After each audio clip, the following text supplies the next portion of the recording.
Once upon a time, there was a man named Job. He was blameless, a man of integrity. He stayed away from evil.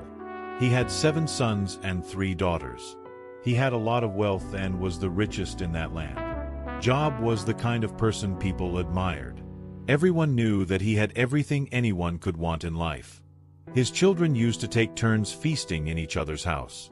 And after every feast, Job made sure to offer a sacrifice on their behalf. For Job thought, "It may be that my children sinned, cursed and disowned God in their hearts."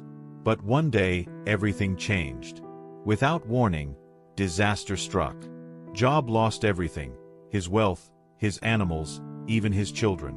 One by one, messengers came to tell him that his crops had burned, his animals had been taken, and his children were gone. It felt like the world had fallen apart in an instant. Job was left sitting in a heap of ashes, covered in sorrow, with nothing left. Job arose and rented his robe and shaved his head.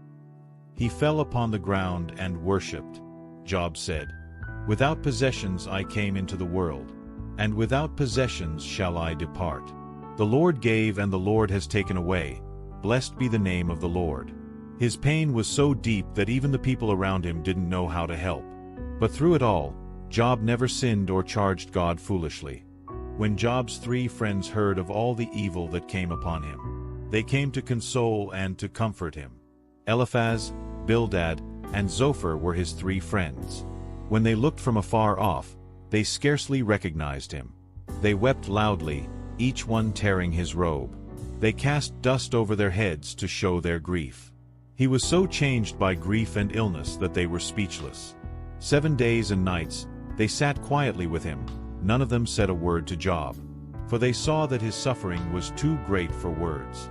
Sometimes, just being there is the best thing we can do for those who are hurting. But after those 7 days, Job's friends began to speak. They told him that surely, he must have done something wrong for all of this to happen. Maybe he had sinned, and this was his punishment. Each friend took turns suggesting what Job must have done to deserve this. They believed that suffering was always a result of sin. But Job couldn't understand God. He has made limits that cannot be passed. At one point, after Job had spoken many things answering his friends, God asked Job a profound question. God asked, "Where were you when I created the world?" Reminder that even in our darkest moments, we're not alone. The story of Job teaches us many things. Among them is that suffering isn't always because of something we did wrong. Sometimes, we don't have all the answers. We also noticed that before